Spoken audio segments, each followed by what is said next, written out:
spoke, he was not able to understand them properly. So he requests to Jagannatha to repeat him and in a simple manner so that he can understand. And then Jagannatha starts mentioning how all these bodies of every living entity is simply a transformation of earth, the gross bodies. So, and he also tells how the king is misbehaving with the citizens and forcing the people to carry his palanquin like that. And he also mentions once the time is up, all these bodies are vanquished, the gross bodies, and nothing is permanent. And also he says that this absolute truth is beyond these material things.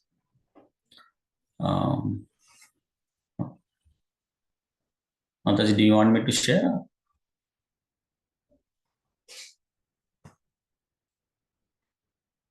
Yes, sure, Prabhuji.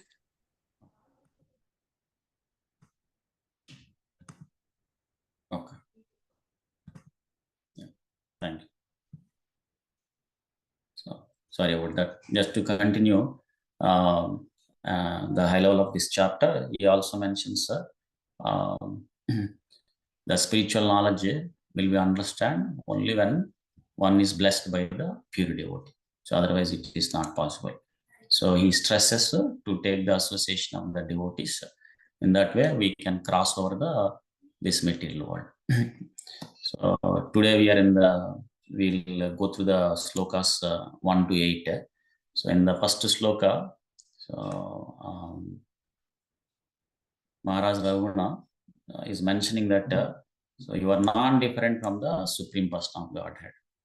And his influence, all the contradictions on the Shastras have been removed, and he is in the dress of a friend and hiding his transcendental blissful position. So, and Prabhupada mentions in the purport that explains why he is non-different from the Supreme Lord. So here Jadabharata, in his previous life, we know that from the previous chapters, he is a Maharaj Bharata. So he is the son of Lord Rishabhadev. And Lord Rishabhadev is none other than the Supreme Lord, his incarnation. And the Supreme Lord is the cause of all causes. So that's why here he is mentioned as Karana Vigrahaya. So because the Supreme Lord is a Karana, or the cause of all causes. And Brahma Samhita also we hear that he is the Sarva Karana Karana. So he is the cause of all causes. And since Maharaj Bharata is the son of, his body is coming from the Supreme Lord, Rishabhadeva. So here he is mentioned as Karana Vigrahaya, or non-different from the Supreme Lord. And the other thing is mentioned here is in the dress of a friend of a Brahmana. So, because we know that in Krishna mentions that Chaturvarnyam Maya Sustam, Guna Karma Vibhagasha. Like, there are 4 Varnas, 4 Ashtamas. The Varnas are like Brahmana, Kshatriya, Vaishya, Shudra. So here, Jadabharta is born in a Brahmana family, but externally he doesn't look like a Brahmana. And also Jadabharta did not went through the Brahmanas, the reformatory processes like samskaras. So like when his father is tried to send him through the Gurukula, the transformatory processes, the samskaras, but Jadabharata acted in such a way that so the parents understood that he is not interested or he is unintelligent. Because externally he was acting like that, so that so he can he is very cautious and would like to finish his business in this material world in this life itself. So that's why he don't want to be entangled with any material things. So he did not go through the reformative process. So that's why he is called as a Brahmana Bandhu or Dvija Bandhu Linga in this word. So one who doesn't have the qualities or of a Brahmana, or is not performing the activities of a Brahmana, even though he is born in a Brahmana family, he cannot be called as a Brahmana, because that is based on the Guna Karma, qualities and activities. Of course, here Jadabharta is higher than the Brahmana. So he's a Paramahamsa, and he's also in the stage of like Avadhuta. So he doesn't need to follow these for principles or regulations or rules like that. But in general, even though one is born in some Varna, so like a Brahmana family, but he's not following the activities of the Brahmana, is not performing the activities of Brahmana, or he doesn't have the qualities of Brahmana, then he cannot be called as a Brahmana. Instead, is called as a Brahmana Bandhu or a Dvija Bandhu. Dvija means twice born. Like when one is born in this material world through a biological father and mother, that is the first birth. But when accepts a spiritual master who is coming in the parampara, bonified parampara, then he got a second birth. So that's why it's called Dvija, twice born. So here, Jadabartha is mentioned here as in the dress of a friend of a Brahmana, but hiding is a transcendental blissful position. So it's a Paramahamsa stage. But externally is looking as a deaf and dumb or unintelligent persons. Like that's what Ravana is mentioning here. And in the second sloka, King Ravana is saying that so his body is filled with dirty things and his vision is bitten by the serpent of pride. And due to the material conceptions, he is diseased. And the nectar instruction of Jadabharata are the proper medicines for one suffering from such a fever. And and Prabhupada, one thing here is King Ravana is mentioning is that his vision has been bitten by the serpent of the pride. So, and when one is proud, either due to his name or fame or his material wealth, position or education or beauty, whatever it is, he will not be able to see the things as is, because he considers himself is very exalted, very high, and he sees the others as the insignificant. So consequently, what happens? There is a great possibility to offend the other persons. And if the other person is a very saintly person, then that offense will be very serious for him.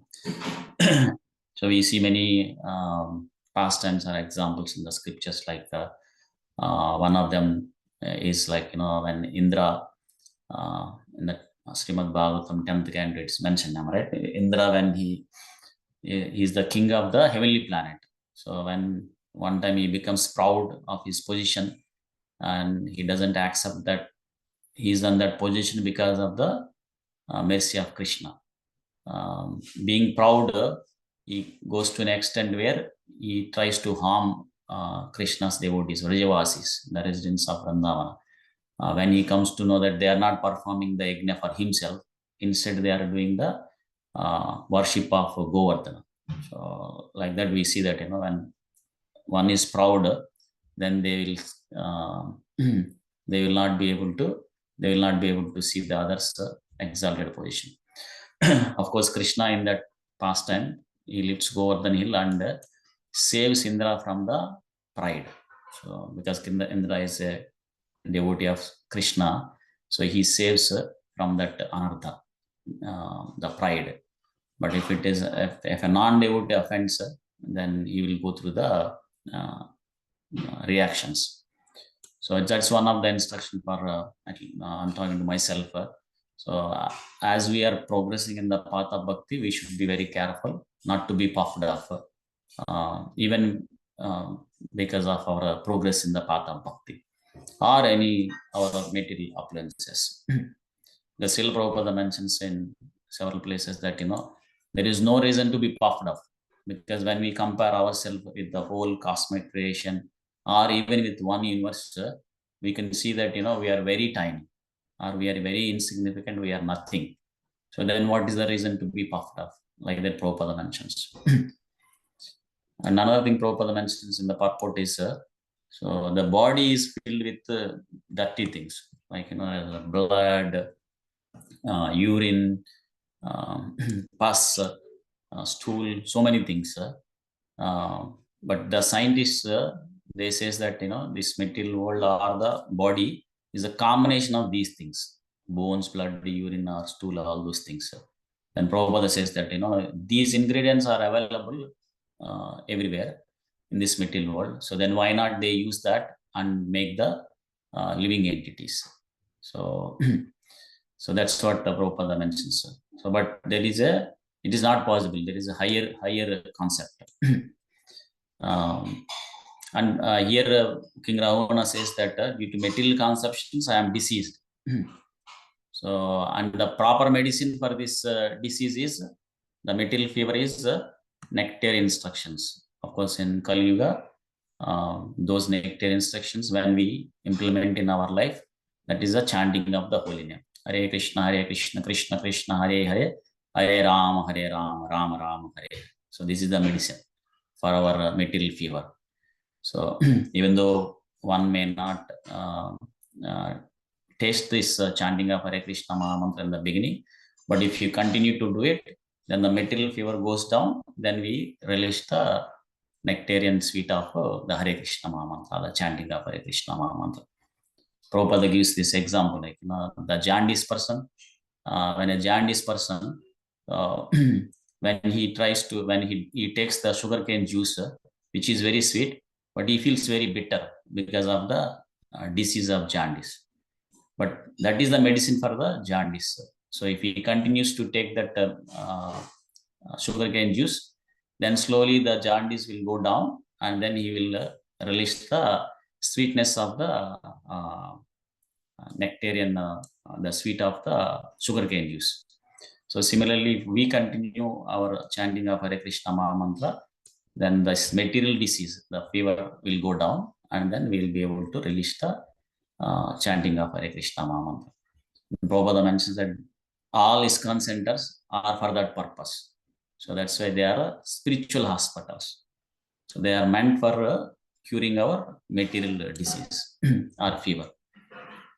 So in that third sloka, so he says that, whatever doubts I have, so I shall ask later. For a time being, the instructions that he has given is very difficult to understand. So please repeat them in simple way so that I can understand. And also he's very inquisitive and you want to understand clearly. So, and this is very common. We see that, some people who doesn't have the spiritual background or enough intelligence, so they cannot be able to understand the spiritual subject matter. Because the material intelligence is not the qualification to understand the spiritual subject matter. So that's why even when one is connected to Krishna consciousness or spiritual subject matter, and he starts going through these Prabhupada's books, even though they have purports, in the beginning they may not understand, one may not understand complete or full. So but as we hear from the devotees and we read it again and again, then our understanding of this spiritual subject matter it goes more and more deeper. So that's why Prabhupada mentions in the purport that so it requires one to accept a guru. Tasmad gurum prapadyetu jigneshu sreya uttamam. So when one is inquisitive, so he should approach a bona fide guru. So here Jadabharata explained, but Maharaj Ravuna, so his intelligence is not perfect enough to understand it clearly. So he's requesting here to explain it, repeat it again in a simple manner. So that is the process. One should approach a guru, not only approach and surrender to him, and then serve him very nicely and inquire him humbly. That's what Krishna mentions in Bhagavad Gita. Tadvidhi pranipatena pariprasnena sevaya. So pariprasnena, one should humbly inquire, not in a challenging mood or like that. And sevaya, so one should serve the guru, devotees. Then they will impart the science of self-realization. So then one would be able to understand. So in the fourth sloka, King Ravuna is saying that, so you said the fatigue resulting from moving the body here and there is appreciated by direct perception, but actually there is no fatigue. Simply exists of a matter of formality. So by such inquiries and answers, no one can come to the conclusion of absolute truth. And in the earlier conversation, Jadabharta mentions that when a person identifies himself with the body, then the body that is coming due to the hard labor appears to be the fatigue of the soul, but it is not so. So when one doesn't identify himself as the body, then they don't feel the fatigue. And also Prabhupada mentions in the purport that any inquiries based on the bodily conceptions, they do not constitute the knowledge of the related to the absolute truth. So because the bodily conceptions, understanding or knowledge is different. Prabhupada mentions that the pains and pleasures that comes from the body, so they are different from the spiritual or a spirit soul. So that's why Krishna mentions in Bhagavad Gita to tolerate them, because they are temporary. They'll go and come. They'll come and go like that. So one should not be disturbed by them. So one should tolerate, and then they continue to inquire the spiritual knowledge or try to understand the spiritual knowledge and practice them or mold our life activities based on that spiritual knowledge.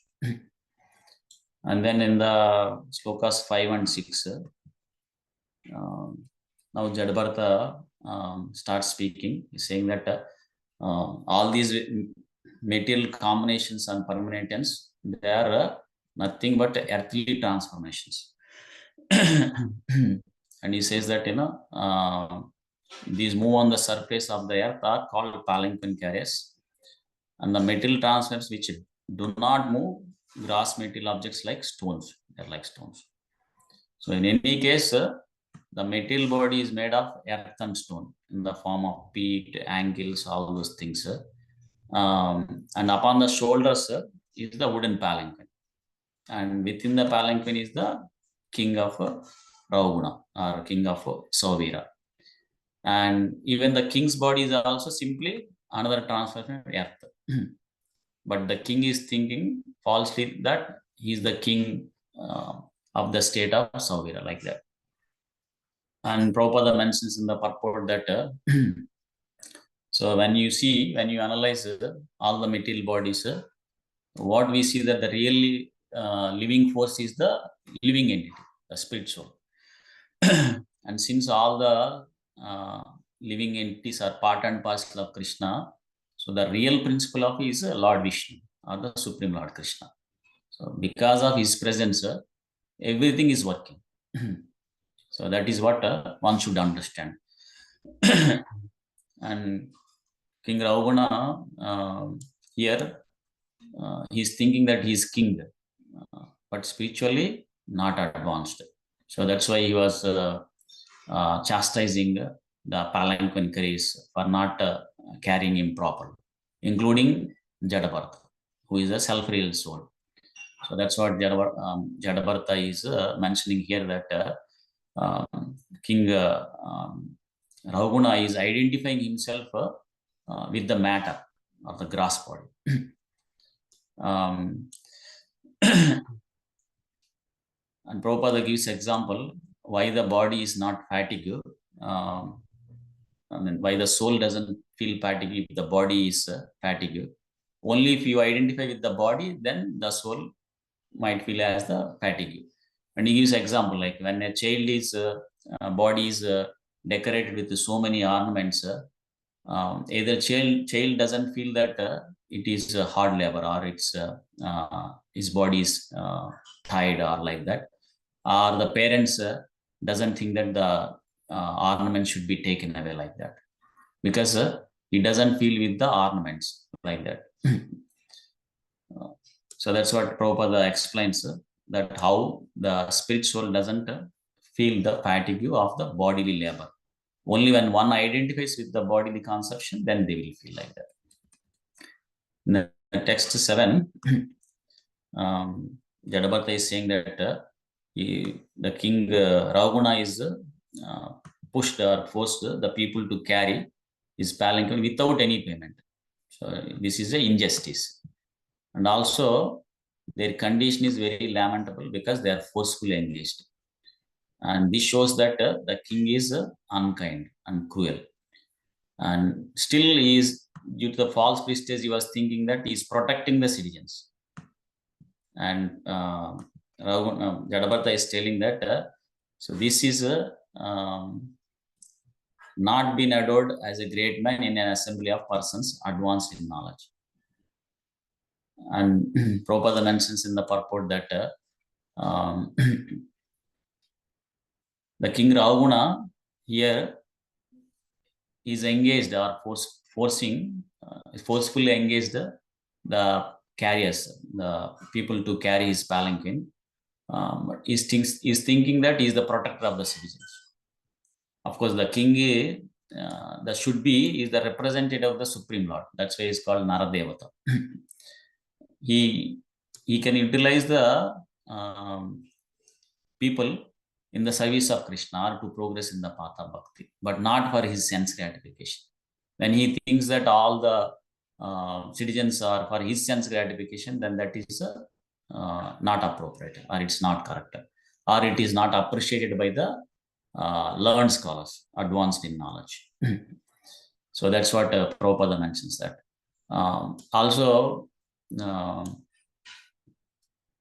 not only the king should not only protect the citizens in the material platform, also he should protect them in the spiritual way also. Like if we see the great kings like Prithu Maharaj or Bharata Maharaj in his previous life, Jadabharata in his previous life, Bharata Maharaj. So they engaged all the citizens in their Varna Ashrama duties, and also at the same time they see that all the people were progressing in the path of bhakti. So that should be the aim. So not only protecting from the material perspective, also protecting them from the spiritual perspective. But here King Ravana, he himself doesn't have the spiritual knowledge. Then how can he be able to protect the citizens in progressing the path of bhakti? So that is one of the instruction that Lord Vrishabhadev mentions. When one is in a position where they are the protectors of his dependents, then they should make sure that those dependents should progress in the path of bhakti. Like Guru Nasa Syat, Swajano Nasa Syat, like that. One who cannot deliver his dependents from the path of repeated birth and death, they should never become a guru or master, a father, or like a king like that. So that's one instruction. Even talking to myself as a parent also, we should try as best as we can to give this Krishna consciousness to our kids. Of course, first we should progress, and then also we should help our kids. The sloka 8, so the last sloka for today. So Jadabharata is mentioning here is all of us in the surface of the globe are living entities in different forms. So some are moving, some are not moving. And we all remain for some time and then annihilated when the body is again mingled with the earth. So he's saying that this gross body is simply transformation of the earth. So once this body is in due course of time and the body is annihilated, so what will happen? It will merge into the with the earth. So in a simple manner, he said, we are but dust, and we shall become dust. So one should consider this point. That's what. And we hear many times from even people who are not following the path of bhakti. They said we came nothing into this material world, and then we leave this body in due course of time when this gross body is no longer functioning. So the gross body will merge with the material elements. And Prabhupada mentions in the purport that he points Brahma Sutra, Tadanamyatvam Arambhamba Shabdhadiha, like that. This whole cosmic manifestation is a mixture of the material elements and spirit. The cause is the Supreme Lord, the Supreme Person of Godhead. So that's where we need to focus. So even while we being in this material body, if we engage all the material elements, whatever it is, or including our body, mind, so in the service of the Supreme Lord, then it transforms into the spiritual energy.